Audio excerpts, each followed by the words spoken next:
സ്തോത്രം. എല്ലാവർക്കും ഒരിക്കൽ കൂടെ കർത്താവായ യേശു ക്രിസ്തുവിൻ്റെ നാമത്തിൽ എൻ്റെ സ്നേഹവന്ദനത്തെ അറിയിച്ചു കൊള്ളുന്നു. പ്രിയ സഹോദരങ്ങളെ,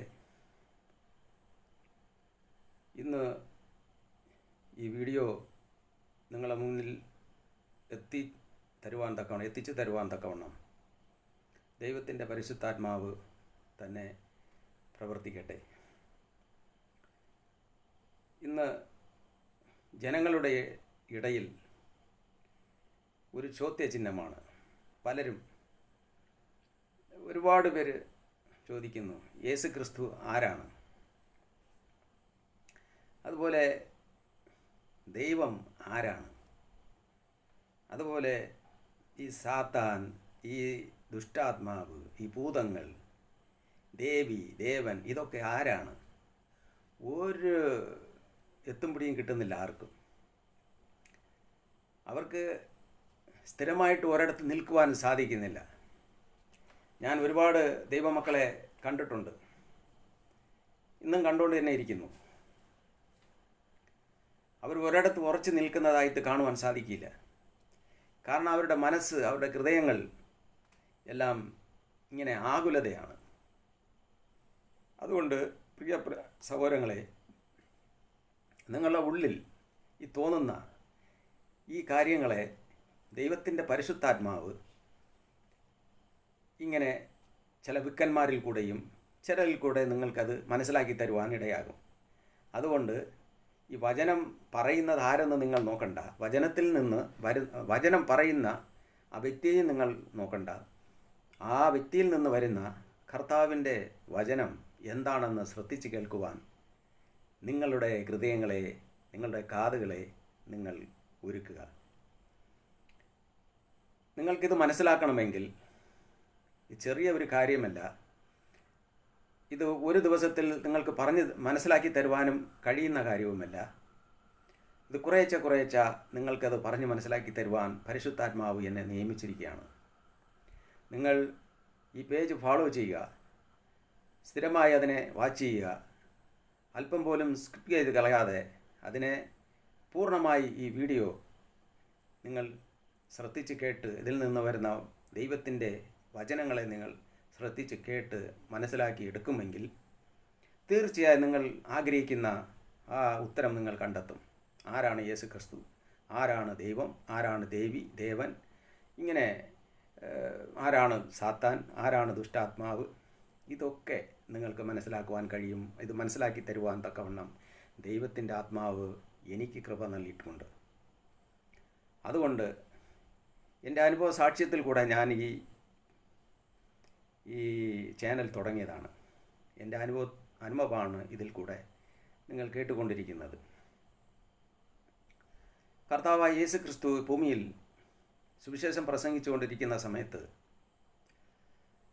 പലരും കർത്താവിനെ ഉൾക്കൊള്ളുവാൻ സാധിച്ചില്ല. കാരണം മനുഷ്യൻ വിചാരിച്ചതുപോലെയല്ല ദൈവം തൻ്റെ പ്ലാനും പദ്ധതിയും നടപ്പിലാക്കിയത്. നിസ്സാരമായ ഒരു പാവപ്പെട്ട കുടുംബത്തിൽ അവൻ ജന്മമെടുത്തുകൊണ്ട് ഈ സാത്താൻ്റെ കെണിയിൽ അകപ്പെട്ട്, ഞാൻ കഴിഞ്ഞ പ്രാവശ്യം അത് നിങ്ങൾ കേട്ടിട്ടുണ്ടെങ്കിൽ നിങ്ങൾക്ക് മനസ്സിലാവും, സാത്താൻ്റെ കെണിയിൽ കുടുങ്ങിക്കടന്നവരെ എങ്ങനെയെങ്കിലും വിടുവിക്കണം. അതാണ് ദൈവം എടുത്ത പ്ലാൻ. എന്താണ്? ഈ ഭൂമിയിൽ മനുഷ്യനായി കടന്നു വരിക, ആ സാത്താൻ്റെ കെണിയിൽ കിടക്കുന്നവരെ വിടുവിക്കണം. അതിനാണ് പരിശുദ്ധാത്മാവിനെ അപ്പോസ്തലന്മാർക്ക് നൽകിയത്. ഇന്ന് സുവിശേഷം ആത്മാർത്ഥമായി പറയുന്ന ആ വ്യക്തികൾക്കും ആ പരിശുദ്ധാത്മാവിനെ ദൈവം നൽകിയിരിക്കുന്നത്. കെണിയിൽ, സാത്താൻ്റെ കെണിയിൽ കുടുങ്ങിക്കിടക്കുന്നവർ, അവൻ്റെ വലയിൽ കുടുങ്ങിക്കിടക്കുന്നവർ. അതാണ് സുവിശേഷം പറഞ്ഞുകൊണ്ടിരിക്കുന്ന സമയത്ത് കർത്താവായ യേശു ക്രിസ്തു യോഹന്നാൻ സുവിശേഷത്തിൽ കൂടെ 10-ാമത്തെ അധ്യായത്തിൽ നമുക്ക് കാണുവാൻ സാധിക്കും. യോഹന്നാൻ സുവിശേഷം 10-ാമത്തെ അധ്യായം നിങ്ങളെടുത്ത് വായിക്കുക. അതിൽ ഇപ്രകാരം പറയുന്നു, എൻ്റെ ആടുകൾ എൻ്റെ ശബ്ദം കേൾക്കും. നിങ്ങൾ എൻ്റെ ആടുകളുടെ കൂട്ടത്തിലല്ലാത്തത് കൊണ്ട് നിങ്ങൾ കേൾക്കുന്നില്ല. എന്നാൽ കർത്താവ് പറയുന്നു, എൻ്റെ ആടുകൾക്ക് അറിയാം എൻ്റെ ശബ്ദം. അതിൽ ഞാൻ നിങ്ങളോട് വീണ്ടും പറയുകയാണ്, കർത്താവിൻ്റെ ഈ വചനം ഇതിലെല്ലാം ഉണ്ട്. പരിശുദ്ധാത്മാവെല്ലാം രേഖപ്പെടുത്തി തന്നിട്ടുണ്ട്, നടന്നതും നടക്കുന്നതും നടന്നുകൊണ്ടിരിക്കുന്നതും. അപ്പോൾ ഇതിൽ നിന്ന് മാറ്റുവാനൊന്നുമില്ല. എല്ലാവർക്കും ഉത്തരം ഇതിൽ നിന്ന് കണ്ടെത്താൻ സാധിക്കും. ഇപ്പം നടന്നുകൊണ്ടിരിക്കുന്നതും ഇനി നടക്കാൻ പോകുന്നതും. അതുകൊണ്ട് കർത്താവിൻ്റെ വചനത്തിന് നിങ്ങൾ പ്രാധാന്യം കൊടുക്കുമെങ്കിൽ, നിങ്ങളത് ശ്രദ്ധയോടെ കേൾക്കുമെങ്കിൽ, നിങ്ങൾക്ക് എന്ത് ഉത്തരം വേണമോ അത് പരിശുദ്ധാത്മാവ് നിങ്ങൾക്ക് പറഞ്ഞ് മനസ്സിലാക്കി തരും. അവിടെ പറയാൻ കാരണം എന്തെന്നറിയാമോ? യേശുക്രിസ്തു എൻ്റെ ആടുകൾ എൻ്റെ ശബ്ദം കേൾക്കുമെന്ന് പറയാൻ കാരണം, കർത്താവിനെ സ്വീകരിക്കാതെ കുറേ ആൾക്കാരുണ്ടായിരുന്നു അന്ന്. ദൈവിക മർമ്മങ്ങളെ ഈ ബൈബിൾ രേഖപ്പെടുത്തിയിട്ടുണ്ട്. ഒരുപാട് മർമ്മങ്ങൾ ഇതിൽ ഉൾക്കൊണ്ടിട്ടുണ്ട്, ദൈവിക മർമ്മങ്ങൾ. അതൊക്കെ നമുക്ക് മനസ്സിലാക്കുവാൻ സാധിക്കും. അത് നിങ്ങൾക്ക് പറഞ്ഞു തരുവാൻ തക്കവണ്ണം പരിശുദ്ധാത്മാവ് എനിക്ക് നിയോഗം തന്നിട്ടുണ്ട്. അത് ഞാൻ പറഞ്ഞു തരുന്നതായിരിക്കും. അത് എന്തുകൊണ്ട് കർത്താവ് പറയുന്നെന്ന് അറിയാമോ? അവിടെ കൂടി വന്ന ആരും കർത്താവിനെ സ്വീകരിച്ചില്ല. അപ്പോൾ ഇവിടെ 2 കാറ്റഗറി ആൾക്കാരെയാണ് കാണാൻ സാധിക്കും. അതുമാത്രമല്ല, ദൈവം അവരെ എന്താ പറയുന്നത്, ഒരു മുറിച്ച് സംസാരിക്കുകയാണ്. നിങ്ങൾ സാത്താൻ്റെ സന്തതി ആയതുകൊണ്ട് നിങ്ങളത് കേൾക്കുന്നില്ല, എന്നെ കൊല്ലാനായി നോക്കുന്നു എന്ന് വ്യക്തമായി കർത്താവരെ മുറിച്ച്, അതായത് ഒരു എന്തു പറയുന്നേ, അവരെ ആർക്കും ഇഷ്ടപ്പെടാത്ത ഒരു രീതിയിലാണ് ആ സംസാരം, ആ കർത്താവ് എന്നത്തെ സുവിശേഷം പറയുന്നത്. എന്തുകൊണ്ടെന്നാൽ ദൈവത്തിൻ്റെ സന്തതി ദൈവവചനം കേൾക്കും. യോഹന്നാൻ സുവിശേഷം 8:44 എടുത്ത് വായിക്കുമ്പോൾ നിങ്ങൾക്ക് കാണാൻ സാധിക്കും. അപ്പോൾ അവർ പറയും, അവർക്ക് പറയാൻ പറ്റുന്ന എന്താണെന്ന് അറിയാമോ? ഞങ്ങൾ ആബ്രഹാമിൻ്റെ സന്തതികളാണ്. യേശുക്രിസ്തു എന്തുകൊണ്ട് അങ്ങനെ പറഞ്ഞു? ജനത്തെ നോക്കി, നിങ്ങൾ സാത്താൻ്റെ സന്തതികളെന്ന്. ചിന്തിക്കാനുള്ള കുറച്ചെങ്കിലും നിങ്ങൾക്ക് തോന്നുന്നുണ്ടോ മനസ്സിൽ? കർത്താവ് പറഞ്ഞു, ഞാൻ കാണാതെ പോയ ആടുകളെ തേടി വന്നതാണ്. എൻ്റെ ആടുകൾ കാണാതെ പോയി. ആബ്രഹാമിൻ്റെയും ഈസാക്കിൻ്റെയും യാക്കോബിൻ്റെയും ദൈവമെന്ന് പറഞ്ഞ ആ കർത്താവ്, ഇസ്രായേൽ ജനം മരുഭൂമിയിൽ അത്ഭുതങ്ങളും അടയാളങ്ങളും കണ്ട് അവർ പൊയ്ക്കൊണ്ടിരിക്കവേ ഈ ലോകത്തിൻ്റെ മോഹങ്ങളെയും ഈ ലോകത്തിൻ്റെ എല്ലാ കാര്യങ്ങളെയും അവർക്ക് പ്രധാനമായിട്ട് തോന്നി. ഈ ലോകത്തിലുള്ള ചെറിയ ചെറിയ കഷ്ടങ്ങളും ബുദ്ധിമുട്ടുകളും ഇവർക്ക് വലുതായിട്ട് തോന്നുകയും ദൈവത്തെ അവർ മറക്കുകയും ചെയ്തു. ദൈവത്തെ വിട്ട് സാത്താൻ്റെ കെണിയിൽ, അതായത് മോശെ അവരോട് പറഞ്ഞതുപോലെ തന്നെ, നിങ്ങൾ അന്യദൈവങ്ങളുടെ അടുക്കൽ പോകരുത്, നിങ്ങളെ വിഗ്രഹങ്ങളെ ആരാധിക്കരുത് എന്നൊക്കെ പറഞ്ഞ ആ വാക്കുകളെയെല്ലാം ഉപേക്ഷിച്ചുകൊണ്ട് ഇവരുടെ തോന്നിയവാസം പോലെ ജീവിക്കാൻ തുടങ്ങി. അങ്ങനെയാണ് ജനം കർത്താവിൻ്റെ ആ കൃപയിൽ നിന്ന് അവർ എല്ലാവരും ഈ സാത്താൻ്റെ കെണിയിലകപ്പെട്ടു പോയി. എന്നാൽ കുറച്ച് പേരൊക്കെ ഉണ്ടായിരുന്നു ഇതിലെല്ലാം ചേരാതെ, ഇതിലൊക്കെ അകപ്പെട്ടു പോകാതെ കുറേ ആൾക്കാരുണ്ടായിരുന്നു. ഇന്ന് പ്രിയമുള്ളവരെ, ഞാൻ നിങ്ങളോട് പറയുകയാണ്, നിങ്ങൾ ചിന്തിച്ച് നോക്കുക. പൂർണ്ണമായി യേശുക്രിസ്തുവിനെ ഉൾക്കൊള്ളുവാൻ, യേശുക്രിസ്തു നമ്മളെ വിടുവിക്കും, യേശുക്രിസ്തു നമ്മളെ രക്ഷിക്കും, യേശുക്രിസ്തു എൻ്റെ ദൈവമാണ്, യേശുക്രിസ്തു മാത്രമേ എൻ്റെ ദൈവമാണ് എന്ന് ഹൃദയത്തിൽ കൈവച്ചൊന്ന് ചിന്തിച്ച് നോക്കുക. നിങ്ങളെ മനസ്സ് അത് അംഗീകരിക്കാൻ കഴിയുമോ? കഴിയുന്നുവെങ്കിൽ നിങ്ങൾ വലിയ ഭാഗ്യവാന്മാരാണെന്ന് ഞാൻ ഇപ്പോൾ ഉറപ്പു പറയുകയാണ്. ആ കർത്താവിൻ്റെ സുവിശേഷമാണ് ഞാൻ ഇന്ന് നിങ്ങളോട് പങ്കുവയ്ക്കുവാനിരിക്കുന്നത്. ആ യേശുക്രിസ്തു ആരാണ്? അവനെ ആരാധിക്കണമോ? ചിലരുടെ ചോദ്യം ഭയങ്കര ചോദ്യമാണ്. അവനെ ആരാധിക്കണമോ? അവൻ ദൈവമല്ല, അവൻ മനുഷ്യനാണ് ഒരു കൂട്ടർ. ഇങ്ങനെ പല പല ഉപദേശങ്ങളാണ് ഇന്ന് ഭൂമിയിൽ വന്നുകൊണ്ടിരിക്കുന്നത്. അതേ യേശു ക്രിസ്തുവിനെ സ്വന്തം വരുമാനത്തിന് വേണ്ടി, സ്വന്തം ഭവനത്തിന് വേണ്ടി, സ്വന്തം മക്കളുടെ ആവശ്യങ്ങൾക്ക് വേണ്ടി കർത്താവിൻ്റെ യഥാർത്ഥ സുവിശേഷത്തെ മറന്നുകൊണ്ട് സുവിശേഷം പ്രസംഗിക്കുന്ന അനേകർ ഈ ഭൂമിയിൽ ഇന്ന് എഴുന്നേറ്റിട്ടുണ്ട്. പരിശുദ്ധാത്മാവ് അവരെ നോക്കി ചിരിക്കുകയാണ്. പരിശുദ്ധാത്മാവ് അവരെ നോക്കി ചിരിക്കുകയാണ്. എന്തുകൊണ്ടെന്നാൽ നിങ്ങൾ ഇത്രയും വചനം എല്ലാം വായിച്ച് ഇതെല്ലാം അറിഞ്ഞിട്ട് പോലും നിങ്ങൾ ഈ സാത്താൻ്റെ കെണിയിൽ അകപ്പെട്ടു പോയല്ലോ എന്ന്. കാരണം അവരുടെ ചിന്ത ഈ ഭൂമി, ഈ ആകാശത്തിൻ്റെ കീഴിൽ ഈ ഭൂമി എന്നാണ് അവരുടെ ചിന്ത. വെളിപ്പാട് പുസ്തകത്തിൽ വ്യക്തമായി അത് പറയുന്നുണ്ട്. വെളിപ്പാട് പുസ്തകം 21 അധ്യായത്തിൽ നിങ്ങൾ കാണുവാൻ സാധിക്കും. വെളിപ്പാട് പുസ്തകത്തിൽ ബൈബിൾ എടുത്ത് വായിച്ചു നോക്കുക. പുതിയ ആകാശവും പുതിയ ഭൂമിയും ദൈവം ഉണ്ടാക്കി വച്ചിരിക്കുകയാണ്. പുതിയ ആകാശവും പുതിയ ഭൂമിയും കർത്താവ് ഉണ്ടാക്കി വച്ചിരിക്കുന്നു, നിയമിച്ചു വച്ചിരിക്കുന്നു. ഇത് മനസ്സിലാക്കുവാൻ നിങ്ങൾക്ക് പരിശുദ്ധാത്മാവ് നിങ്ങളെ സഹായിക്കട്ടെ. നിങ്ങൾ ആ വചനമെടുത്ത് വായിക്കുക. നോഹയുടെ കാലത്ത് മഴയൊന്നും കാണാതെ കിടന്ന ജനം ഈ ഭൂമിയെ ഞാൻ വെള്ളം കൊണ്ട് നശിപ്പിക്കും എന്ന് ജനത്തോട് പറക എന്ന് നോഹയെ പറഞ്ഞയച്ചപ്പോൾ നോഹയും കുടുംബവും വിശ്വസിച്ചു. നോഹയും കുടുംബവും ആ വെള്ളപ്പൊക്കത്തിൽ നിന്ന് രക്ഷപ്രാപിച്ചു. ഈ ഭൂമി വെള്ളം കൊണ്ട് മൊത്തം അതിലുള്ള സകലതും നശിച്ചുപോയി, എല്ലാം അഴിഞ്ഞുപോയി. എന്നാൽ കർത്താവ് വീണ്ടും പറയുകയാണ്, വീണ്ടും ഓർമ്മപ്പെടുത്തും, നിങ്ങൾ ഈ ഭൂമി, ഈ ആകാശം വെള്ളം കൊണ്ടല്ല നശിപ്പിക്കാനിരിക്കുന്നത്, തീക്കിരയാകാനിരിക്കുന്നത്. ഇതെല്ലാം തീയിൽ വെന്ത് നശിച്ചു പോകും. പ്രിയമുള്ള സഹോദരങ്ങളെ, ഇതെല്ലാം തീക്കിരയാകാൻ ദൈവം വച്ചിരിക്കുന്നു. അതിൻ്റെ സമയം അടുത്തുകൊണ്ടിരിക്കുന്നുവെന്ന് പരിശുദ്ധാത്മാവ് വെളിപ്പെടുത്തി തന്നിരിക്കുകയാണ്. അതിന് കൂടുതൽ താമസമില്ല. വെളിപ്പാട് പുസ്തകം നിങ്ങൾ 21 അധ്യായത്തിലേക്ക് വന്ന് അതിനെ എടുത്ത് നിങ്ങൾ വായിച്ചു നോക്കുക. കർത്താവ് വെളിപ്പെടുത്തിയിരിക്കുന്ന ആ വചനം, ഞാൻ പുതിയ ആകാശവും പുതിയ ഭൂമിയും കണ്ടു. 1 ആകാശവും 1 ഭൂമിയും ഒഴിഞ്ഞുപോയി, സമുദ്രവും ഇനിയില്ല. പുതിയ യെരുശലേം എന്ന വിശുദ്ധ നഗരം കർത്താവിനായി അലങ്കരിച്ചിട്ടുള്ള മണവാട്ടിയെപ്പോലെ ഒരുങ്ങി സ്വർഗത്തിൽ നിന്ന് ദൈവസന്നിധിയിൽ നിന്ന് തന്നെ ഇറങ്ങുന്നത് ഞാൻ കണ്ടു.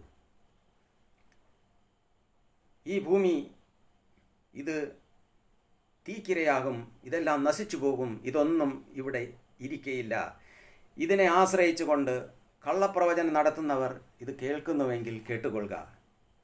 ജനങ്ങളെ വഞ്ചിച്ച് ജനങ്ങളിൽ നിന്ന് പണം മാത്രം ആശ്രയിച്ചുകൊണ്ട് കർത്താവിൻ്റെ വചനത്തെ വ്യാപാരം ചെയ്യുന്ന ഓരോ പ്രവാചകന്മാരും ഓരോ കള്ളന്മാരും ഈ ഭൂമിയിൽ ആരൊക്കെ ഉണ്ടോ അങ്ങനെയുള്ളവർ കേട്ടുകൊള്ളുക.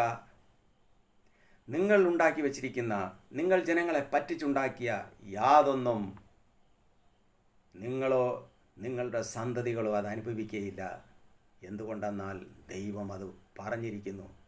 നിങ്ങൾക്കായി പ്രത്യേകം ഒരുക്കിയിരിക്കുന്നു ആ അന്ധകാരം, ആ നരകം, ആ എരിയുന്ന കള്ളപ്രവാചകന്മാർക്ക് വേണ്ടി ഒരുക്കിയിരിക്കുന്ന അതേ സ്ഥലം, അത് നരകം, ആ എരിയുന്ന തീച്ചുള. അവിടെ ആദ്യം പോകുന്നത് നിങ്ങളായിരിക്കുമെന്ന് വെളിപ്പാട് പുസ്തകത്തിൽ വ്യക്തമായി പറയുന്നു.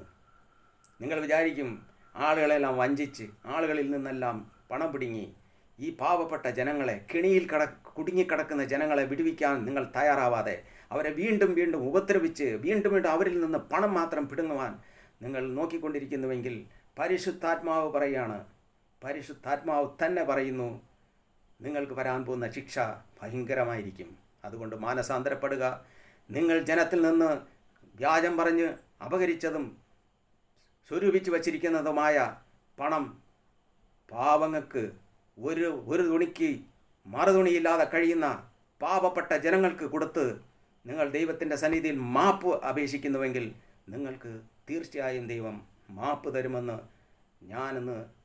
ദൈവത്തിൻ്റെ ആത്മാവിൻ്റെ നിറവിൽ നിങ്ങളോട് സംസാരിക്കുകയാണ്. അത് ഈ ഭൂമിയിൽ ആരായിക്കോട്ടെ, എനിക്ക് ആരുടെയും പേരെടുത്ത് പറയുവാൻ സാധിക്കില്ല. കാരണം ദൈവമറിയുന്നു ഇന്ന് സുവിശേഷ വ്യാപാരം നടക്കുന്നു ഭൂമിയിൽ. എന്നാൽ സത്യസുവിശേഷം പ്രസംഗിക്കുന്നവരെ ദൈവം വീണ്ടും വീണ്ടും അനുഗ്രഹിക്കും. അവർ ആരും ഒരിക്കലും അങ്ങോട്ടോ ഇങ്ങോട്ടോ വ്യതിചലിച്ചു പോകരുതേ എന്ന് ഞാൻ നിങ്ങളോട് പറയുകയാണ്. പ്രിയമുള്ളവരെ, ഇനി ഞാൻ നിങ്ങളോട് പറഞ്ഞു, ഈ സാത്താൻ ആരാണ്, എങ്ങനെയാണിത് ഈ ലോകത്തിൽ ഉരുവായി, എങ്ങനെയാണ് ഈ സാത്താൻ എന്ന ഈ ജന്തു ഈ ലോകത്തിൽ വന്നു, ഇതൊക്കെ നിങ്ങൾക്ക് പറഞ്ഞു തരുവാൻ ഞാൻ ബാധ്യസ്ഥനാണ്. കുറേച്ച നിങ്ങൾക്കത് പറഞ്ഞ് മനസ്സിലാക്കി തരുന്നതായിരിക്കും. അത് നിങ്ങൾക്ക് മനസ്സിലാക്കുവാൻ സാധിക്കും. നിങ്ങൾ വചനത്തെ ശ്രദ്ധപൂർവ്വം അത് കേൾക്കണം. നിങ്ങൾ കേട്ടാൽ മാത്രമേ അത് നിങ്ങൾക്ക് മനസ്സിലാക്കുവാൻ സാധിക്കൂ. ഇന്ന് ദൈവത്തെ അന്വേഷിച്ച് പലരും പലതരത്തിൽ പോകുന്നുണ്ട്. ഇവിടെ ഒരുപാട് സ്ഥലമുണ്ട്. അവിടെയെല്ലാം പോയി നിങ്ങളെ സമയം വേസ്റ്റാക്കി കളയുകയാണ്. ദൈവമായ കർത്താവിനെ മാത്രം വിശ്വസിക്കാനും ആരാധിക്കാനും ദൈവം നിങ്ങളോട് ആഹ്വാനം ചെയ്തിരിക്കുന്നു. എന്നാൽ അത് ജനങ്ങൾക്ക് ഉപദേശിച്ച് തരുവാൻ ഇന്ന് പ്രവാചകന്മാർക്ക് കഴിയുന്നില്ല. കാരണം അവരുടെ പ്രവചനമെല്ലാം ഈ ലോകത്തിൻ്റെ മാത്രം. ജനത്തിനൊരു സമാധാനം ഇല്ല, ജനത്തിനൊരു സന്തോഷമില്ല. ജനം ഇങ്ങനെ കഷ്ടപ്പെട്ട് കിടക്കുകയാണ്. ആ ജനത്തെ നോക്കിക്കൊണ്ട് ഇവർ എന്നും സമാധാനം, നിങ്ങൾക്ക് സമാധാനം എന്നും പറഞ്ഞുകൊണ്ട് അവരെ വ്യാജമായി പറഞ്ഞു പറ്റിക്കുകയാണ്. നിങ്ങൾക്ക് സമാധാനം എന്ന്. അങ്ങനെയുള്ളവർ നോക്കിക്കൊണ്ട് കർത്താവ് വ്യക്തമായി പറയുകയാണ്, നിങ്ങൾക്കയ്യോ കഷ്ടം. യെരമ്യാ പ്രവാചകൻ്റെ പുസ്തകത്തിലേക്ക് ഞാൻ നിങ്ങളെ കൂട്ടിക്കൊണ്ടു പോകാം. ആ പുസ്തകം നിങ്ങൾ വായിച്ചു നോക്കുക. യെരമ്യാ പ്രവാചകൻ്റെ പുസ്തകം 5-ാമത്തെ അധ്യായത്തിൽ 31-ാമത്തെ വാക്യം, പ്രവാചകന്മാർ വ്യാജമായി പ്രവചിക്കുന്നു, പുരോഹിതന്മാരും അവരോടുകൂടെ ഒരു കൈയായി അധികാരം നടത്തുന്നു. എൻ്റെ ജനത്തിനോ അത് ഇഷ്ടമാകുന്നു. എന്നാൽ ഒടുക്കം നിങ്ങൾ എന്ത് ചെയ്യും? സ്വർഗരാജ്യത്തിലേക്ക് പോകാൻ യഥാർത്ഥമായ സുവിശേഷം നിങ്ങളോട് പറയാതെ ഈ പുരോഹിതന്മാരും ഈ സുവിശേഷകരും ഒരുമിച്ച് നിന്നുകൊണ്ട് ജനത്തെ പറഞ്ഞു പറ്റിക്കുകയാണെന്ന്. എന്നാൽ അത് ജനത്തിന് ഇഷ്ടമാണ്. കാരണം സമാധാനം പ്രസംഗിക്കുക അവർ. നിങ്ങൾക്കെന്നും സമാധാനം. ജനത്തിന് സമാധാനം ഇല്ല. അതുകൊണ്ടല്ലേ അവർ അന്യദൈവങ്ങളെ നോക്കി പോണത്. പകലിൽ ദേവാലയത്തിൽ പോകുന്നു, രാത്രി അന്യദൈവങ്ങളെ നോക്കി പോകുന്നു, വെളിച്ചപ്പാടന്മാരെ അന്വേഷിച്ച് പോകുന്നു. ഇത് തന്നെയാണ് അന്ന് നടന്നിരുന്നത്. മോശയുടെ കാലത്തിലും ഇത് തന്നെ നടന്നുകൊണ്ടിരുന്നു. അത് തന്നെയാണ് ഇന്നും ജനത്തിൻ്റെ ഇടയിൽ നടക്കുന്നത്. കാരണമെന്ത്? യഥാർത്ഥമായ ദൈവത്തിൻ്റെ ആ സാന്നിധ്യം ഇവർക്ക് അനുഭവിക്കാൻ പറ്റുന്നില്ല. വ്യാജമായി ഇവരെ ചുമ്മാ ഇങ്ങനെ എന്നും നിങ്ങൾക്ക് സമാധാനം. അതേ യെരമ്യാ പ്രവാചകൻ്റെ പുസ്തകത്തിൽ തന്നെ 6-ാം അധ്യായം 19-ാമത്തെ വാക്യം, അതുപോലെ 16-ാമത്തെ വാക്യം, ഇതിലൊക്കെ നിങ്ങൾ വായിച്ചു നോക്കുക. നിങ്ങൾക്കത് മനസ്സിലാക്കുവാൻ സാധിക്കും. ബൈബിൾ ഇരിക്കുന്നവർ എടുത്ത് അത് വായിക്കുക, നിങ്ങൾക്ക് മനസ്സിലാക്കുവാൻ സാധിക്കും. യഹോവ ഇപ്രകാരം അരുളി ചെയ്യുന്നു, നിങ്ങൾ വഴികളിൽ ചെന്ന് നല്ല വഴി ഏതെന്ന് പഴയ പാതകളെ നോക്കി ചോദിച്ച് അതിൽ നടക്കുവിൻ. 14-ാമത്തെ വാക്യം ഇപ്രകാരം പറയുന്നു, സമാധാനം ഇല്ലാതിരിക്കെ സമാധാനം എന്ന് അവർ പറഞ്ഞ് എൻ്റെ ജനത്തിൻ്റെ മുറിവിന് ലഘുവായി ശിക്ഷിക്കുന്നു. ജനത്തിന് ഒരു സമാധാനമില്ല, അവർക്കൊരു വിടുതലില്ല. യഥാർത്ഥമായി ദൈവത്തിൻ്റെ സ്നേഹം അവർക്ക് അനുഭവിക്കാൻ പറ്റുന്നില്ല. അവരടുത്ത് ഇവർ സമാധാനം, നിങ്ങൾക്കൊന്നും സംഭവിക്കില്ല, നിങ്ങൾ കൊണ്ടുവരുവിൻ എന്ന് പറഞ്ഞുകൊണ്ട് ജനത്തിൽ നിന്ന് എന്തെങ്കിലുമൊക്കെ പറഞ്ഞിട്ട് അവരെ കയ്യിൽ നിന്ന് ഇരിക്കുന്നത് പണത്തെ മാത്രം പിടുങ്ങാൻ മാത്രം ഇവർ സമാധാനം നിങ്ങൾക്കെന്നും സമാധാനം, നിങ്ങൾ താൻ കൊണ്ടുവന്നില്ല എങ്കിൽ നിങ്ങൾക്ക് അത് സംഭവിക്കും, ഇത് സംഭവിക്കും എന്ന് പറഞ്ഞുകൊണ്ട് ജനത്തെ ഭയപ്പെടുത്തി ജനത്തിൽ നിന്ന് എങ്ങനെയെങ്കിലും പണം സമ്പാദിക്കാൻ വേണ്ടി മാത്രം ഇവർ സുവിശേഷം പ്രസംഗിക്കുന്നു. എന്നാൽ കർത്താവ് പറയുന്നു, പരിശുദ്ധാത്മാവിൽ നിറഞ്ഞ് ഞാൻ ഇന്ന് നിങ്ങളോട് പറയുന്നു, പരിശുദ്ധാത്മാവ് തന്നെ നിങ്ങളോട് സംസാരിക്കുന്നു. നിങ്ങൾ ഉണ്ടാക്കി വയ്ക്കുന്നത് നിങ്ങളെ സന്തതികൾക്ക് അനുഭവിക്കാൻ ദൈവം കൊടുക്കില്ല എന്ന് പറഞ്ഞിരിക്കുകയാണ്. അത് തന്നെ സംഭവിക്കും.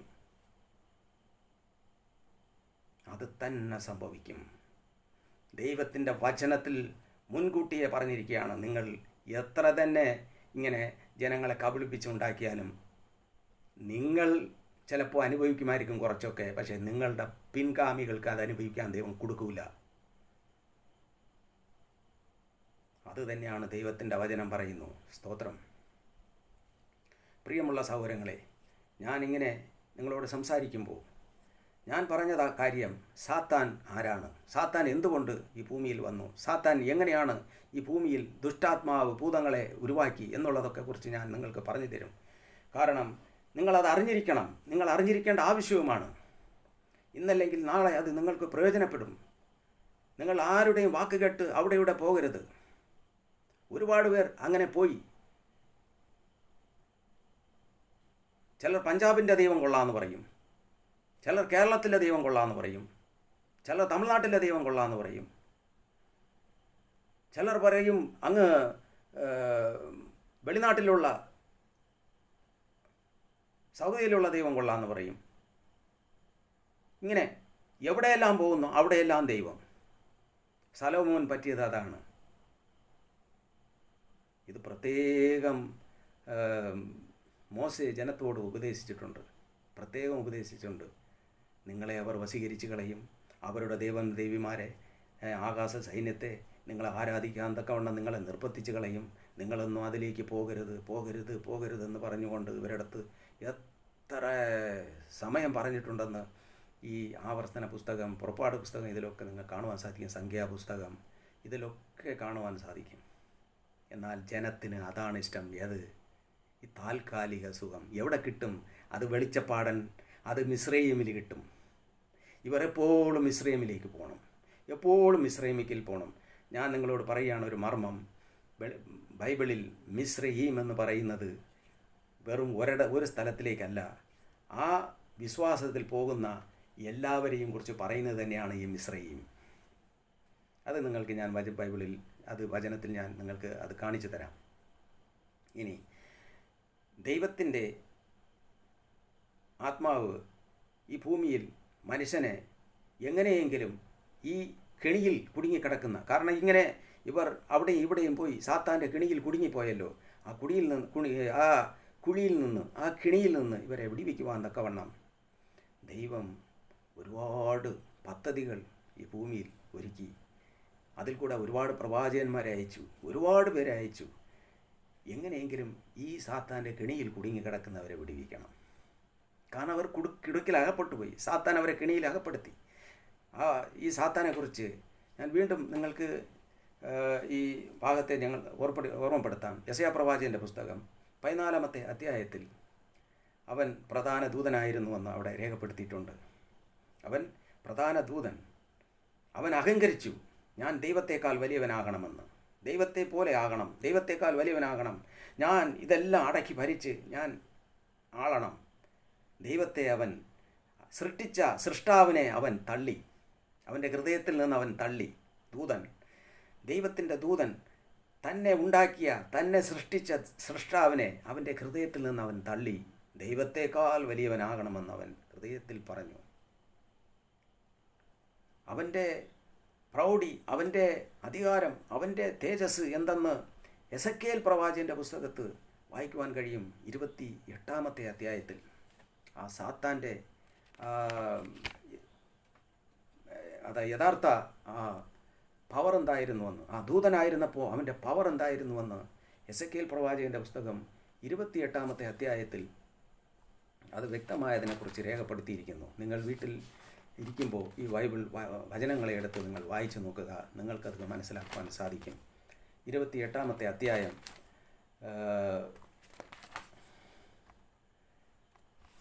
എസെക്കിയേൽ പ്രവാചകൻ്റെ പുസ്തകം 28-ാമത്തെ അധ്യായം 14 മുതലുള്ള വാക്യം നിങ്ങൾ വായിക്കുമ്പോൾ നിങ്ങൾക്കത് മനസ്സിലാക്കുവാൻ സാധിക്കും. അവൻ എത്ര വലിയ ദൂതനായിരുന്നു. അവൻ കെരൂബാകുന്നു, അവൻ ചിറകൊടിച്ച് നിൽക്കുന്ന കെരൂബാകുന്നു എന്ന് പറയുന്നു. ഞാൻ നിന്നെ വിശുദ്ധ പർവ്വതത്തിൽ ഇരുത്തിയിരുന്നു, നീ അഗ്നിമയമായ രഥങ്ങളുടെ മധ്യേ സഞ്ചരിച്ചു പോന്നു. നിന്നെ സൃഷ്ടിച്ച നാൾ മുതൽ നിങ്ങൾ നീതികേട് കണ്ടതുവരെ നീ നടപ്പിൽ നിഷ്കളങ്കനുമായിരുന്നു. ഒരു നിഷ്കളങ്കനായ ഒരു നല്ല ദൂതനെയാണ് ദൈവം അന്ന് സൃഷ്ടിച്ചത്. എങ്ങനെ? ദൈവത്തെക്കാൾ അല്പം താന്നവനായി ദൈവത്തെ ശുശ്രൂഷിക്കുവാൻ, ദൈവത്തെ സേവിക്കുവാൻ, പിതാവായ ദൈവത്തെ സേവിക്കുവാൻ, ആ സ്വർഗരാജ്യത്തിൽ സകല അധികാരവും അവന് കൊടുത്ത് സകലത്തിൻ്റെ മേലും അവനെ നിർത്തി. അവനാണ് അവിടെ അഹങ്കരിച്ചത്. എന്താണെന്നറിയാമോ? ഞാൻ ദൈവത്തെക്കാൾ വലിയവനാകും, ദൈവം സൃഷ്ടിച്ച സകലത്തിൻ്റെ മേൽ ഞാൻ അധികാരം നടത്തും എന്ന് പറഞ്ഞുകൊണ്ട് അവൻ തന്നെത്താൻ അഹങ്കരിച്ചപ്പോഴാണ് അവനെ വെട്ടി. അവൻ്റെ ഹൃദയത്തിൽ അവൻ ചിന്തിച്ചതേ ഉള്ളൂ, അവനെ വെട്ടി താഴെ എറിഞ്ഞു. അവൻ ഭൂമിയിലേക്ക് വന്നു. ഈ ഭൂമി ഇരുണ്ടുപോയി. ഈ ഭൂമി മൊത്തം ഇരുണ്ടുപോയി. ഒന്ന് ചിന്തിച്ച് നോക്കണം. ഭൂമി മൊത്തം ഇരുണ്ടുപോയി. ഒരു ദൂതൻ അവനെയും അവൻ്റെ സൈന്യത്തെയും അവൻ്റെ കൂടെ സപ്പോർട്ട് ചെയ്തിരുന്ന എല്ലാ ദൂതന്മാരെയും തള്ളിയിട്ടു താഴെ. ഏത് ദൈവത്തെ ആരാധിക്കണമെന്ന് പറഞ്ഞോ, ഏത് ദൈവത്തെ ആരാധിക്കണമെന്ന് അവനെ ഉണ്ടാക്കിയോ സൃഷ്ടിച്ചോ അവനെ തന്നെ. എന്തുകൊണ്ടെന്നാൽ ദൈവത്തെക്കാൾ അവന് വലിയവനാകണം. അഹങ്കാരമെന്ന് പറയുന്ന ഒന്ന് അവൻ്റെ ഉള്ളിലേക്കുണ്ടായി. നിങ്ങൾ പ്രത്യേകം എടുത്ത് ഈ വചനത്തെ ധ്യാനിച്ചു നോക്കണം. യെശയ്യാ പ്രവാചകൻ്റെ പുസ്തകം 14-ാമത്തെ അധ്യായത്തിൽ അത് വ്യക്തമായി പറയുന്നു. 13-14 ഇങ്ങോട്ട് താഴോട്ടുള്ള വാക്യങ്ങൾ. 28 എസെക്കിയേൽ 28-ാം അധ്യായം, അവിടെയും 14-15 വാക്യങ്ങൾ ഇങ്ങോട്ട് താഴോട്ട് നിങ്ങൾ വായിച്ചു നോക്കുക. ഇതാണ് സാത്താൻ എങ്ങനെ ഈ ഭൂമിയിലേക്ക് വന്നു. ഇനി ഭൂമിയിൽ വന്നതിന് ശേഷം അവൻ എന്ത് ചെയ്തു? അവൻ ഭൂമിയെല്ലാം ഇരുണ്ടായി. ഇനി ദൈവത്തിന് വേറെ ഒരു പ്ലാനും. ദൈവം ആഗ്രഹിക്കുന്ന എന്താണ്? താൻ തന്നെപ്പോലെ, തൻ്റെ ഛായയിൽ, തന്നെപ്പോലെ തന്നെ ഒരു മനുഷ്യനെ ഉണ്ടാക്കണമെന്നുള്ള ആ പ്ലാൻ ദൈവത്തിൻ്റെ പ്ലാനിൽ പണ്ടേ ഉള്ളതാണ്. അത് അന്നേ ഉണ്ട്. എന്നാൽ അത് ദൈവം അവിടെ നിവർത്തിക്കുകയാണ്.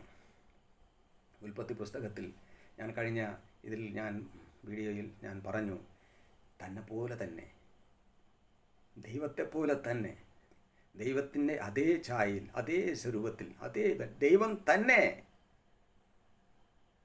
കാരണം അവനെ സൃഷ്ടിച്ചതിന് ശേഷം ഈ ലോകത്തിലുള്ള സകല ജന്തുക്കൾക്കും പേരിട്ടത് ഈ ആദാമാണ്. ആദാമിനെ തന്നെയാണ് ഈ പേര്. ആദാം എന്തൊക്കെ പേരിട്ടോ ആ പേര് തന്നെ ഈ ഭൂമിയിലുള്ള കാട്ടുജന്തുക്കൾക്കും എല്ലാവർക്കും, ഈ ലോകത്തിലുള്ള സകലത്തിനും പേരിട്ടത് ആദാമാണ്. അപ്പോൾ അവൻ ദൈവത്തിൻ്റെ തേജസ്സിൽ, ദൈവത്തെ പോലെ, ബൈബിളിൽ പ്രത്യേകം രേഖപ്പെടുത്തിയിട്ടുണ്ട്, അവൻ ദൈവത്തെ പോലെ. എന്നാൽ ഈ സാത്താൻ എത്രമാത്രം തന്ത്രശാലിയാണ്, ഒരു മനുഷ്യനെ കെണിയിൽ കൊടുക്കുവാൻ എത്രമാത്രം തന്ത്രശാലിയാണെന്ന് നിങ്ങൾ മനസ്സിലാക്കണം. അന്ന് വരെ ഈ ഭൂമിയിൽ ദുഷ്ടാത്മില്ല, ഭൂതങ്ങളുമില്ല.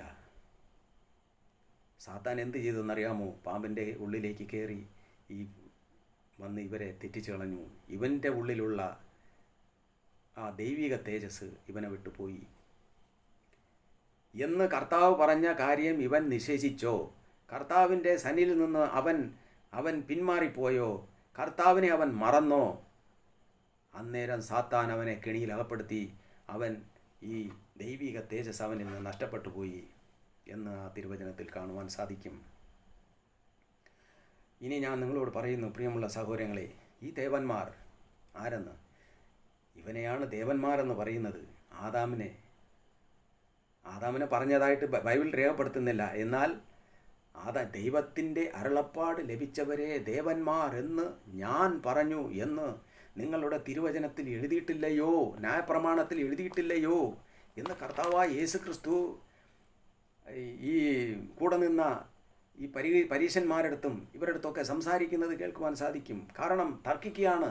നീ ദൈവത്തിൻ്റെ പുത്രനാണെന്ന് പറയുന്നു, അങ്ങനെയാണ്, ഇങ്ങനെയാണ്, നീ എങ്ങനെയാണ് അത് പറയുന്നത് എന്നൊക്കെ പറഞ്ഞുകൊണ്ട്. യോഹന്നാൻ സുവിശേഷം 10-ാമത്തെ അധ്യായത്തിലേക്ക് നിങ്ങൾ നോക്കുക. യോഹന്നാൻ സുവിശേഷം 10-ാമത്തെ അധ്യായം 34-ാമത്തെ വാക്യം. യേശു അവരോട്, നിങ്ങൾ ദേവന്മാരാകുന്നു എന്ന് ഞാൻ പറഞ്ഞു എന്ന് നിങ്ങളുടെ ന്യായപ്രമാണത്തിൽ എഴുതിയിരിക്കുന്നില്ലയോ? കർത്താവായ യേശു ക്രിസ്തുവാണ് പറഞ്ഞത് ന്യായപ്രമാണത്തിൽ. മോശയ്ക്ക് ന്യായപ്രമാണം കൊടുത്തതും ഈ കർത്താവായ യേശു ക്രിസ്തു തന്നെയാണ്. അന്ന് യഹോവ എന്ന പേരിലാണ് മോശയ്ക്ക് അന്ന് വെളിപ്പെട്ടത്. ഞാനാണ് പറഞ്ഞത് നിങ്ങൾ ദേവന്മാർ എന്ന് കർത്താവായ യേശു ക്രിസ്തു തന്നെ ഇവിടെ പരീശന്മാരടുത്ത് ഇവരടുത്തൊക്കെ പറയുകയാണ്.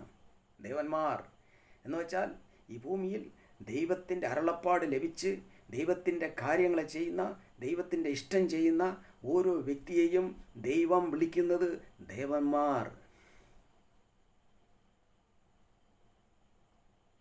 നിങ്ങൾ മനസ്സിലാക്കണം, ആരാണ് ദേവന്മാർ? ഈ ഭൂമിയിൽ ഇങ്ങനെ ദൈവത്തിൻ്റെ അരുളപ്പാട് ലഭിച്ച വ്യക്തികളെയാണ് ദൈവം വിളിക്കുന്ന പേരാണ് ദേവന്മാർ. ഞാൻ പറഞ്ഞു എന്നല്ലേ പറയുന്നത് കർത്താവായ യേശു ക്രിസ്തു. വായിക്കുക, പുറപ്പാട് പുസ്തകം 4-ാം അധ്യായം 16-17 വാക്യങ്ങളിലേക്ക് കടന്നു ചെല്ലുമ്പോൾ, പറവോന് ഞാൻ നിന്നെ ദൈവമാക്കിയിരിക്കുന്നു, പറവോന് ഞാൻ നിന്നെ ദൈവമാക്കിയിരിക്കുന്നു എന്ന് പറയുകയാണ്. അടുത്തത് നിങ്ങൾക്ക് വായിക്കുവാൻ സാധിക്കും, യെശയ്യാ പ്രവാചകൻ്റെ പുസ്തകം 41:23. നിങ്ങൾ ദേവന്മാർ എന്ന് പറഞ്ഞു. അപ്പോൾ ഈ ഭൂമിയിൽ ദേവന്മാർ എന്ന് പറഞ്ഞ ഒരു നാമം കൊടുത്തത് ആർക്കെന്നറിയാമോ? ദൈവത്തിൻ്റെ അരുളപ്പാട് ലഭിച്ച് നല്ല ജീവിതം നയിച്ച് ദൈവത്തോടുകൂടെ നടക്കുന്ന വ്യക്തികൾക്ക് കൊടുത്ത പേരാണ് ദേവന്മാർ എന്ന് പറഞ്ഞുകൊണ്ട്. ഇത് തന്നെയാണ് സാത്താൻ മുതലെടുത്തത്. എവിടെ? ആദാമിൻ്റെ ആ കാലത്ത് ആദാമിനെ വഞ്ചിച്ചുകൊണ്ട്. അവിടെ നിന്ന് പാപം ഭൂമിയിൽ ജനിക്കുകയാണ്. അവൻ കയീനിലേക്ക് കയറി. അവൻ ദൈവത്തിന് ഇഷ്ടമില്ലാത്തത് പ്രവർത്തിച്ചുകൊണ്ട് നടന്നു. അങ്ങനെ അവൻ്റെ സഹോദരനെ അവൻ കൊന്നുകളഞ്ഞു. അവൻ കൊലപാതകിയായി തീർന്നു. അതുകൊണ്ടാണ് കർത്താവായ യേശു ക്രിസ്തു ഈ യോഹന്നാൻ സുവിശേഷത്തിൽ നിങ്ങൾ സാത്താൻ എന്ന അവൻ്റെ മക്കളെന്ന് അവരെ പറയുന്നത്. കാരണം എന്തെന്നറിയാമോ? അവിടെ അങ്ങനെ പറയാൻ കാരണം, സാത്താൻ്റെ മക്കളെന്ന് പറയാൻ കാരണം, സാത്താൻ്റെ പ്രവൃത്തിയെ ചെയ്യുന്നുള്ളൂ മനുഷ്യൻ. അതുകൊണ്ടാണ് പറയുന്നത് നിങ്ങൾ സാത്താൻ്റെ മക്കളെന്ന് അങ്ങനെ തീർത്ത് പറയാൻ കാരണം. യോഹന്നാൻ സുവിശേഷം 8:44 അതിൽ തന്നെ അതിനെ രേഖപ്പെടുത്തിയിട്ടുണ്ട്. അവിടെ അത് വ്യക്തമായി പറയാം. ഞാൻ ഇതാ നിങ്ങൾക്കത് വായിച്ച് കാണിക്കാം. നിങ്ങളും വീട്ടിലിരുന്ന് അത് വായിച്ച് നോക്കുക. യോഹന്നാൻ സുവിശേഷം 8:44. നിങ്ങൾ പിശാചെന്ന പിതാവിൻ്റെ മക്കൾ, നിങ്ങളുടെ പിതാവിൻ്റെ മോഹങ്ങളെ ചെയ്യുവാനും ഇച്ഛിക്കുന്നു. അവൻ ആദ്യം മുതലേ കൊലപാതകൻ ആയിരുന്നു. അവനിൽ സത്യം ഇല്ലായ്ക കൊണ്ട് സത്യത്തിൽ നിലനിൽക്കുന്നതുമില്ല. അവൻ പോസ്ക് പറയുമ്പോൾ സ്വന്തത്തിൽ നിന്ന് എടുത്ത് പറയുന്നു. അവൻ പോസ്ക് പറയുന്നവനും അവൻ്റെ അപ്പനുമാണ്. ആര്? ഈ സാത്താൻ. അവൻ പോസ്ക് പറയുന്നവനും അവൻ്റെ അപ്പനുമാണ്. അവൻ എന്തെങ്കിലും പറഞ്ഞ് അവൻ്റെ ഉള്ളിൽ നിന്ന് എടുത്ത് പറയും. ഇന്ന് നിങ്ങൾ ചിന്തിക്കണം, ഈ സാത്താൻ്റെ സ്വഭാവം ആർക്കെങ്കിലും ഉണ്ടെങ്കിൽ അവർ ചിന്തിക്കുക, ഞാനിന്നും സാത്താൻ്റെ അടിമയായി കിടക്കുകയാണെന്ന്, സാത്താൻ്റെ കെണിയിൽ കുടുങ്ങിക്കിടക്കുകയാണെന്ന് നിങ്ങൾ ചിന്തിച്ചോണം. കെണിയിലാണ് നിങ്ങൾ. ഈ സ്വഭാവമുള്ള വ്യക്തികൾ സാത്താൻ്റെ കെണിയിലാണ് കിടക്കുന്നതെന്ന് നിങ്ങൾ ചിന്തിച്ചു നോക്കണം. കർത്താവായ യേശു ക്രിസ്തുവാണ് പറയുന്നത്, മറ്റാരുമല്ല. കർത്താവായ യേശു ക്രിസ്തു പറയുന്നതാണ്, ദൈവം പറയുന്നതാണ്. നിങ്ങൾ സാത്താൻ്റെ കെണിയിൽ കിടക്കുന്നവർ, നിങ്ങളുടെ പിതാവിൻ്റെ മോഹങ്ങളെ അനുസരിച്ച് ജീവിക്കുന്നു. അവൻ കൊലപാതകയാണ്, അവൻ കള്ളനാണ്, അവൻ്റെ ഉള്ളിൽ നിന്ന് അവൻ പറയുന്നതെല്ലാം പോസ്കാണ്.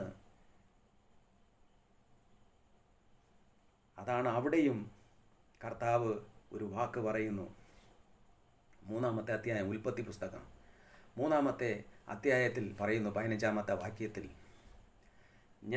നീ ഇത്രയും ദ്രോഹം ചെയ്തതുകൊണ്ട് എൻ്റെ മകനെ ഞാൻ എൻ്റെ ഛായയിലും എൻ്റെ സദൃശ്യത്തിലും എന്നെപ്പോലെ ഉണ്ടാക്കി ഈ ഭൂമിയിൽ വിട്ട എൻ്റെ മകനെ നീ ചതിച്ചതുകൊണ്ട്, നീ വഞ്ചിച്ചതുകൊണ്ട് ഞാൻ നിന്നെയും നിൻ്റെ സന്തതിക്കും സ്ത്രീയുടെ സന്തതിക്കും തമ്മിൽ ശത്രുതയുണ്ടാക്കും. നിൻ്റെ സന്തതി. അപ്പോൾ നിങ്ങൾ മനസ്സിലാക്കണം, ഈ ഭൂമിയിൽ സാത്താന് സന്തതികളുണ്ടെന്ന് നിങ്ങൾ മനസ്സിലാക്കിക്കോണം. തിരുവചനത്തിൽ പറയുന്നതാണ്. ഇതാരും പറഞ്ഞ് പ്രസംഗിക്കില്ല. ഞാൻ ഇന്ന് ചത്താലും ദൈവസന്നിധിയിൽ പോകാൻ റെഡിയായിരിക്കുകയാണ്. ഇതാരും പറഞ്ഞ് പ്രസംഗിക്കില്ല ഒരു പ്രസംഗിമാരും. ഈ ഭൂമിയിൽ സാത്താന് സന്തതി ഉണ്ടെന്ന് പറഞ്ഞ ആരെങ്കിലും വിശ്വസിക്കുമോ? എന്നാൽ ദൈവത്തിൻ്റെ ആത്മാവ് പറയുന്നു, ഭൂമിയിൽ സാത്താന് സന്തതി ഉണ്ട്. അത് ഞാൻ ഇവിടെയും പറയുന്നു. ദൈവത്തിൻ്റെ വചനം കേൾക്കാൻ തയ്യാറാവാതെ അവൻ്റെ ഹൃദയത്തിൽ, കഠിന ഹൃദയത്തിൽ ഏതൊരുവൻ അവസാനം വരെ സുവിശേഷം പ്രസംഗിച്ച് ജനങ്ങൾ, അപ്പോസ്തലന്മാരും പ്രവാചകന്മാരും എല്ലാവരും സുവിശേഷം പ്രസംഗിച്ച് അവരുടെ സുവിശേഷം കേൾക്കാതെ അവസാനം വരെ, മരണം വരെ അവർ നടക്കുന്നുവെങ്കിൽ അവരുടെ ഉള്ളിലിരിക്കുന്നത് ദൈവത്തിൻ്റെ ആത്മാവല്ല, പൈശാചിൻ്റെ ആത്മാവാണെന്ന് ദൈവത്തിൻ്റെ വചനം ഓർമ്മപ്പെടുത്തുകയാണ്.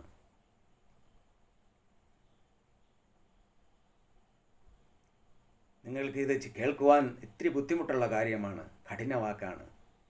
കർത്താവ് സംസാരിച്ചതും കഠിനവാക്കാണ്.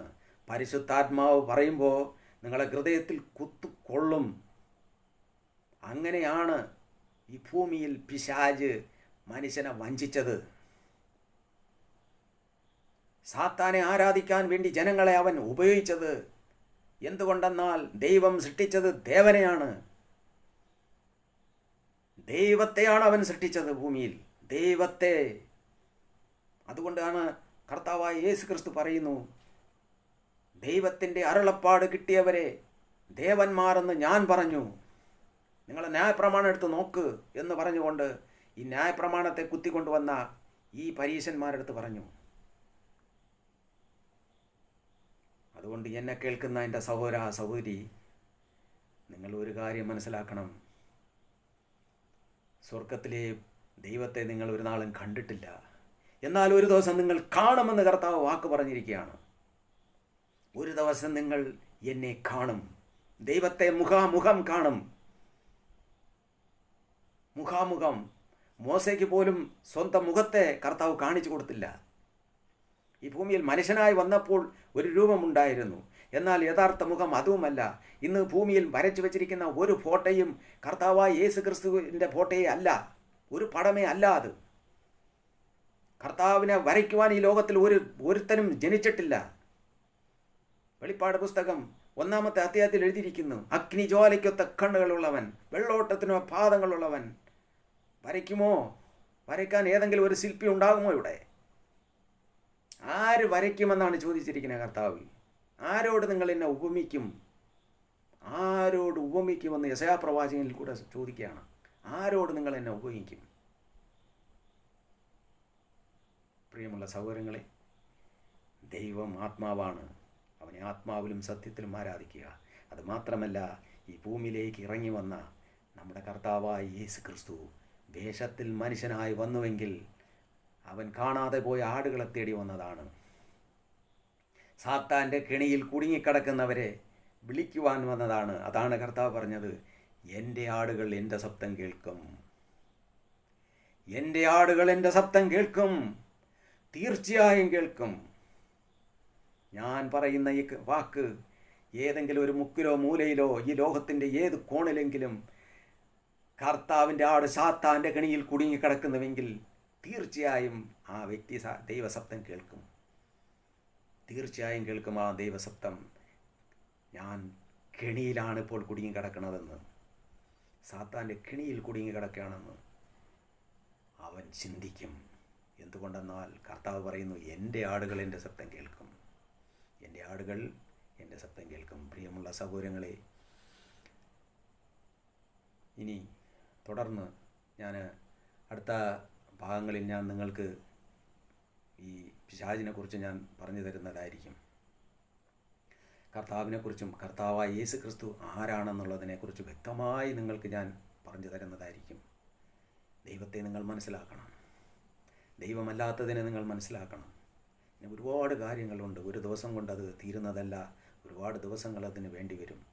കർത്താവിൻ്റെ ഈ തിരുവചനങ്ങളെ നിങ്ങൾക്ക് പറഞ്ഞ് മനസ്സിലാക്കി തരുവാൻ ഞാൻ പറഞ്ഞു. സാത്താൻ ഈ ഭൂമിയിൽ വന്ന് ആദ്യം മനുഷ്യനിൽ കയറി.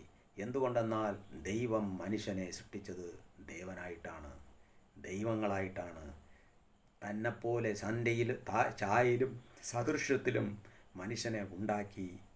ആ മനുഷ്യനെ സാത്താൻ അവൻ്റെ ഉള്ളിലേക്ക് കയറി അവനെ തൻ്റെ വശത്താക്കി.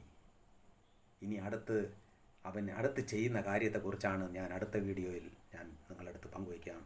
ഇപ്പോൾ ഞാൻ ഇതിനെ നിർത്തുകയാണ്. ദൈവം നിങ്ങളെല്ലാവരെയും അനുഗ്രഹിക്കുമാറാകട്ടെ. എന്തുകൊണ്ടെന്നാൽ ദൈവം നിങ്ങളെ സ്നേഹിക്കുന്നു. വീണ്ടും ഞാൻ നിങ്ങളോട് പറയുന്നു, ഞാനൊരു രോഗിയായി കിടന്നവനാണ്. ഹൗസ്മാരം, അതായത് ചുഴലി എന്ന രോഗത്തിന് പിടിപ്പെട്ടവനാണ് ഞാൻ. ഇന്ന് ഞാൻ പരിപൂർണ സുഖത്തോടുകൂടെ ഞാനിരിക്കുന്നു. പൈൽസ് എന്ന രോഗത്തിന് പിടിപ്പെട്ടവനാണ് ഞാനിന്ന് പരിപൂർണ സുഖത്തോടുകൂടെ ഇരിക്കുന്നു. ദൈവം എന്നെ കണ്ണിൻ്റെ കൃഷ്ണമണി പോലെ കാത്തുകൊണ്ടിരിക്കുകയാണ്. ഞാനന്ന് മന്ത്രവാദിയുടെ കൂടെ, എൻ്റെ അപ്പൂപ്പൻ മന്ത്രവാദിയായിരുന്നപ്പോൾ ഞാൻ എൻ്റെ അപ്പൂപ്പൻ്റെ അടുക്കൽ മന്ത്രവാദം പഠിക്കാൻ വരെ പോയിട്ടുണ്ട്. എൻ്റെ അപ്പൂപ്പൻ്റെ വായ കെട്ടി ദൈവം വന്ന്, അതുകൊണ്ട് ഞാൻ ഇന്ന് നിങ്ങളുടെ മുന്നിലിരിക്കുന്നു. ആ അപ്പൂപ്പൻ്റെ മുന്നിലിരുന്ന് പഠിച്ചതാണ്, ഈ ലോകത്തിൽ മരിച്ചുപോയ ആരും നമ്മളെ സഹായിക്കില്ല, മരിച്ചവരെ വിളിച്ചാൽ ഭൂതങ്ങളും ദുഷ്ടാത്മാക്കളും വരുമെന്ന്. ഇതൊക്കെ ഞാൻ വീണ്ടും അടുത്ത ഇതിൽ ഞാൻ നിങ്ങൾക്ക് പറഞ്ഞു തരുന്നതായിരിക്കും. നിങ്ങൾ ഈ കേൾക്കുന്ന നിങ്ങളെല്ലാവരും, നിങ്ങളെ സഹോദരങ്ങൾ ഈ കെണിയിൽ കുടുങ്ങിക്കിടക്കുന്ന, ദൈവത്തെ വിട്ട് അന്യദൈവങ്ങളുടെ അടുക്കിലേക്ക് പോയി ദൈവമല്ലാത്തതിൻ്റെ മുമ്പിൽ ചെന്ന് മുട്ടുമടക്കി നിങ്ങളെ സമയം വേസ്റ്റാക്കി, എവിടെ എനിക്കൊരു വിടുതൽ കിട്ടും, എവിടെ എനിക്കൊരു സന്തോഷം കിട്ടും, എനിക്കെവിടെ ഒരു സമാധാനം കിട്ടും, എവിടെ എൻ്റെ കുഞ്ഞിന് നല്ല ഒരു ഭാവി കിട്ടും, എൻ്റെ മകൾക്ക് ഇല്ല മകന് അവരുടെ ജീവിതത്തിൽ ഒരു കുഞ്ഞിനെ കിട്ടും, ഇല്ലെങ്കിൽ അവരുടെ ജീവിതത്തിൽ ഒരു സുഖവുമില്ല എന്ന് നിങ്ങൾ ഭാരപ്പെട്ടുകൊണ്ടിരിക്കുന്നുവെങ്കിൽ, നിങ്ങൾക്ക് തന്നെ ഒരു രോഗമായിരിക്കുന്നുവെങ്കിൽ, ഇതുവരെയും ആരും ഒരു സഹായം ചെയ്യാൻ കഴിയുന്നില്ല എങ്കിലും, നിങ്ങൾ ഡോക്ടർമാരുടെ അടുക്കൽ ചെന്ന് മരുന്ന് കഴിച്ചിട്ടും സുഖമില്ലാതെ ഇരിക്കുന്നുവെങ്കിലും, നിങ്ങൾക്ക് സൗഖ്യം കിട്ടാതെ ഇരിക്കുന്നുവെങ്കിലും, നിങ്ങളൊന്നിനും ഭാരപ്പെടേണ്ട. നിങ്ങൾ മുട്ടിൽമേൽ നിൽക്കുന്ന നിങ്ങൾ ഇരിക്കുന്ന സ്ഥലത്ത് തന്നെ നിന്നുകൊണ്ട് നിങ്ങളെ ഉള്ളിൽ കർത്താവായ യേശു ക്രിസ്തുവിന് സ്ഥാനം കൊടുത്തുകൊണ്ട് നിങ്ങൾ വിളിക്കുക. നിങ്ങൾ ആരായിരുന്നാലും ശരി, ഏത് ജാതിയിൽപ്പെട്ടവരായിരുന്നാലും ശരി, ഏത് മതത്തിൽപ്പെട്ടവരായിരുന്നാലും ശരി, നിങ്ങളെ സ്നേഹിക്കുവാൻ തക്കവണ്ണം കർത്താവായ യേശു ക്രിസ്തു നിങ്ങളെ വാതിൽക്കൽ മുട്ടിക്കൊണ്ടിരിക്കുകയാണ്. ഈ ദൈവത്തിൻ്റെ ശബ്ദം കേൾക്കുന്നുവെങ്കിൽ മത്സരത്തിലെന്ന പോലെ നിങ്ങളുടെ ഹൃദയങ്ങളെ നിങ്ങൾ കഠിനമാക്കരുത്. മത്സരത്തിലെന്ന പോലെ നിങ്ങളുടെ ഹൃദയങ്ങളെ നിങ്ങൾ കഠിനമാക്കരുത്. കർത്താവാണ് നിങ്ങളോട് സംസാരിച്ചിരിക്കുന്നതെന്ന് ഓർത്തുകൊണ്ട് ആ കർത്താവിനെ വിശ്വസിച്ചുകൊണ്ട് മുട്ടിൽമേൽ നിന്ന് പ്രാർത്ഥിക്കുക. നിന്റെ രോഗം സുഖമാകും. നിന്റെ ആയുസ് ഈ ഭൂമിയിൽ ഉണ്ടെന്ന് ദൈവം കുറിച്ചിട്ടുണ്ടെങ്കിൽ നീ രോഗസൗഖ്യമുള്ളവനായി ഈ ഭൂമിയിൽ ഇരിക്കും. ഈ ലോകത്തിൽ നിനക്ക് കിട്ടേണ്ട നന്മകളെല്ലാം ദൈവം നിനക്ക് തരും. നീ ഈ ലോകത്തിൽ ആശ്രയിക്കരുത്. ഈ ലോകത്തിലുള്ളതെല്ലാം നിനക്ക് ആവശ്യമുണ്ടെന്ന് അറിയാം ദൈവത്തിന്. എന്നാൽ ദൈവം നിനക്കത് തരും എന്നുള്ള വിശ്വാസത്തോടുകൂടെ ദൈവത്തെ മാത്രം മുറുകെ പിടിക്കുക. ഈ ലോകത്തിൽ പലരും പലതരത്തിൽ പറയും, നീ അവിടെ പോയാൽ കൊള്ളാം, ഇവിടെ പോയാൽ കൊള്ളാം, അവിടെ ചെന്ന് തിരികൊളുത്തിയാൽ കൊള്ളാം, അവിടെ ചെന്ന് പൂജ ചെയ്താൽ കൊള്ളാം, വെളിച്ചപ്പാടിൻ്റെ അടുത്തിൽ ചെന്നിരുന്നു കൊണ്ട് എനിക്കെന്ത് സംഭവിക്കുമെന്ന് ചോദിച്ചാൽ അവൻ വല്ലതുമൊക്കെ വിളിച്ച് പറയും. അവനെ തലയ്ക്ക് സുഖമില്ലാത്തവനാണ്, ഭ്രാന്തൻ എന്നാണ് അവനെ പറയുന്നത്. തലയ്ക്ക് വട്ടുപിടിച്ചവനാണ്. ഈ വെളിച്ചപ്പാടെന്ന് പറയുന്ന വട്ടുപിടിച്ചവൻ, പിശാചാണവൻ. അവൻ്റെ അടുക്കൽ പോയി ഒന്ന് നിങ്ങളെ മുട്ടുകുത്തരുതേ സഹോദരങ്ങളെ. ജീവിക്കുന്ന ദൈവം കർത്താവായ യേശു ക്രിസ്തുവാണെന്ന് ഞാൻ നിങ്ങളോട് പറയുന്നു. വീണ്ടും ഈ ഭാഗങ്ങളെ, ഈ സുവിശേഷം കേട്ട എൻ്റെ സഹോദരങ്ങൾ, അറിയാത്തവർക്കും അതിനെ പറഞ്ഞു കൊടുക്കുക. ഈ ചാനലിനെ സബ്സ്ക്രൈബ് ചെയ്ത് ഇതിനെ സപ്പോർട്ട് ചെയ്യുക. നിങ്ങളെല്ലാവരെയും ദൈവം അനുഗ്രഹിക്കും. ആരെയും ദൈവം കൈവിടില്ല. ഞാൻ നിങ്ങൾക്ക് വേണ്ടിയെല്ലാം പ്രാർത്ഥിക്കുന്നതായിരിക്കും. ഇവിടെ ഇതിൽ കേൾക്കുന്ന എല്ലാവരും ദൈവത്തിൻ്റെ മക്കളായി തീരും. എനിക്ക് ഉറപ്പാണ്. അവരെല്ലാം ദൈവം അനുഗ്രഹിക്കും. നിങ്ങളുടെ ഹൃദയത്തിൽ യേശുവിന് സ്ഥലം കൊടുക്കുക. നിങ്ങളുടെ ഹൃദയത്തിൽ യേശു ക്രിസ്തുവിന് സ്ഥലം കൊടുക്കുക. വേറെ ഒന്നിനുമല്ല, കർത്താവായ യേശുവിന് സ്ഥലം കൊടുക്കുക. സ്തോത്രം. അങ്ങനെ ദൈവം നിങ്ങളെ അനുഗ്രഹിക്കട്ടെ എന്ന് പ്രാർത്ഥിച്ചുകൊണ്ട് ഇന്ന് ഞാൻ എൻ്റെ ഈ സന്ദേശം ഞാനിവിടെ നിർത്തുകയാണ്. എല്ലാവരും എനിക്ക് വേണ്ടിയും പ്രാർത്ഥിക്കുക. സ്തോത്രം.